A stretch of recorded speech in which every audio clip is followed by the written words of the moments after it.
Bonjour à toutes et à tous. Cette vidéo est consacrée au modélisme ferroviaire, à la réalisation d'un module personnalisé pour déclencher les effets sonores produits par deux cartes à puce ou cartes d'anniversaire audio, déclenchées à distance par la commande numérique des trains. Sur mes précédentes vidéos, je vous avais présenté la fonction d'un décodeur pour locomotive, d'un module optocoupleur et celle d'une carte à puce sonore. Ces trois éléments sont associés à la réalisation de ce montage personnalisé qui va suivre. Cette fois-ci, je vais vous présenter la réalisation d'un module personnalisé pour mettre en marche à distance deux cartes sonores déclenchées par la commande numérique des trains. C'est le signal numérique de la centrale véhiculant par les rails vers un décodeur protégé par deux optocoupleurs que la commande des trains va déclencher les effets sonores des deux cartes à puce. Ce système par captage du courant numérique sur les rails permet de supprimer les câbles électriques et d'installer les modules sonores aux différents endroits du réseau. Réalisation d'un module personnalisé pour déclencher les cartes sonores. La base de ce montage personnalisé consiste à utiliser deux optocoupleurs connectés sur les trois fils, bleu, blanc et jaune, d'un décodeur pour locomotive. Car en réalité, les fils du décodeur bleu, jaune et blanc sont conçus pour ouvrir les LED des feux d'une locomotive.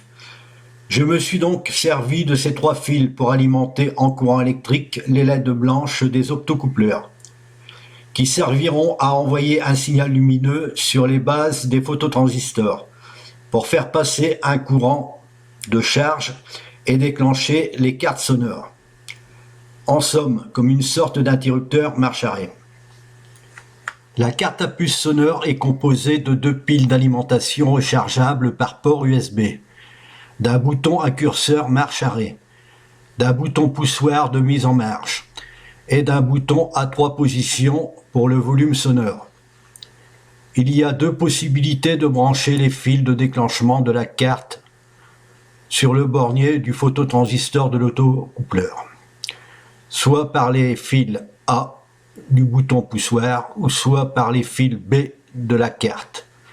Les polarités sont à respecter. Le phototransistor de l'optocoupleur avec sa fonction marche-arrêt supporte la tension de la carte à puce sonore, 3,5 volts environ. Voici le schéma de montage avec les trois fils du décodeur bleu commun, blanc et jaune branchés aux entrées des optocoupleurs. La résistance R3 est installée sur le fil bleu positif commun du décodeur pour faire chuter la tension aux bornes des entrées des optocoupleurs. Les deux cartes sonores sont connectées aux bornes des phototransistors des optocoupleurs en respectant les polarités. Pour y voir plus clair, le schéma du haut représente le câblage du décodeur qui alimente les LED des feux d'une locomotive. Blanc avant, rouge arrière. Le schéma du bas représente les fils bleus, blancs et jaunes du décodeur, dont je me suis servi pour brancher les LED blanches des optocoupleurs, qui ont remplacé les feux blancs et rouges de la locomotive. Dans cette installation, les deux optocoupleurs, à quoi servent-ils? L'optocoupleur est un composant électronique capable de transmettre un signal d'un circuit électrique vers un autre circuit sans qu'il y ait aucun contact électrique entre les deux circuits. C'est-à-dire, là on parle d'une isolation galvanique entre deux circuits électriques ou électroniques, lorsqu'il n'y a aucune liaison conductrice par fil électrique entre les deux circuits.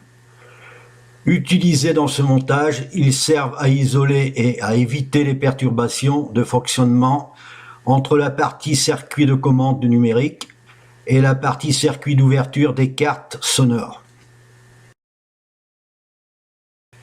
C'est en mettant sous tension un optocoupleur avec la commande des trains par le biais d'un décodeur que son phototransistor va recevoir une source lumineuse venant de la LED blanche pour faire passer un courant et déclencher le son d'une carte à puce sonore.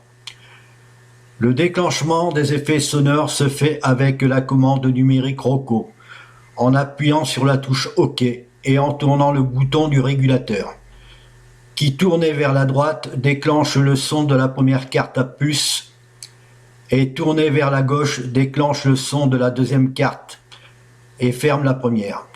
Cette manipulation est identique à l'allumage des feux d'une locomotive, avec la touche OK et le régulateur tourné dans le sens de la marche. Voici le boîtier du module de commande et de déclenchement que j'ai réalisé pour ouvrir les effets sonores des deux cartes. Installé dans le boîtier, on aperçoit deux optocoupleurs, un décodeur avec son support à 8 broches, NEM 652, les fils de connexion pour carte sonore et les deux fils à pince crocodile qui servent à piquer le courant numérique sur les rails. Les pinces crocodiles sont simplement utilisées pour le test. Fonction des deux optocoupleurs avec la commande d'étreint qui serviront à déclencher les deux cartes à puce sonore. C'est le signal numérique de la centrale véhiculant par les rails, allant vers le décodeur, ordonné par la commande va mettre sous tension les deux optocoupleurs. Mise en route de l'optocoupleur de gauche. Je mets mon régulateur sur la gauche. J'appuie sur la touche OK. Mon optocoupleur est sous tension.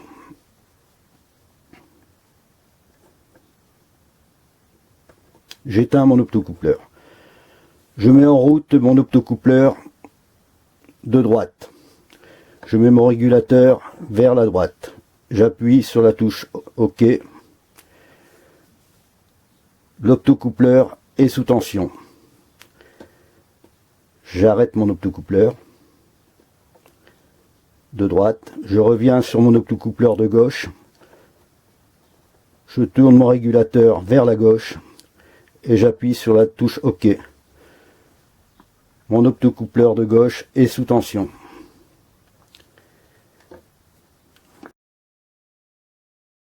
Ouverture des deux cartes sonores commandées par la commande Roku et le boîtier des optocoupleurs avec décodeur.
Revenons à l'installation des cartes sonores. Les cartes sonores sont installées dans une boîte alimentaire sur une planchette sous le couvercle de la boîte. Le couvercle a été percé à la scie cloche au diamètre des haut-parleurs. Ici ont été découpés à la scie cloche une planchette pour fixer les haut-parleurs et un support en plastique pour coincer un morceau de moustiquaire pour protéger les haut-parleurs.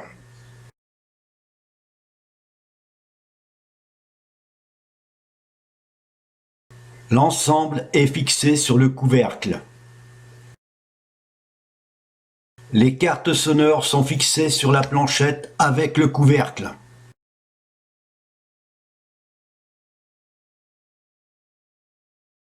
La réhausse en bois fixée sur le couvercle permet de brancher avec facilité un câble USB sur les cartes sonores pour recharger les piles ou télécharger un nouveau fichier audio. Et voici le boîtier de commande des optocoupleurs connectés sur les rails et au boîtier des cartes sonores. Un montage prêt à être testé. Voici le test des cartes sonneurs après avoir été installées dans une boîte alimentaire, ensuite câblées au boîtier des optocoupleurs.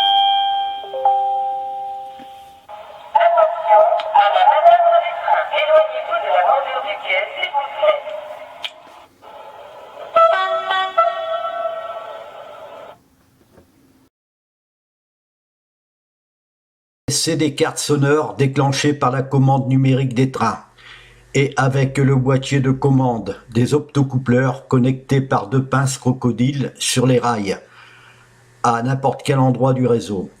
Après essai, les modules seront installés câblés sous la maquette. Effet sonneur avec annonce en gare par haut-parleur de la manœuvre d'un train et du départ d'un train.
Et voilà, c'est terminé. Merci à toutes et à tous d'avoir visualisé ma vidéo.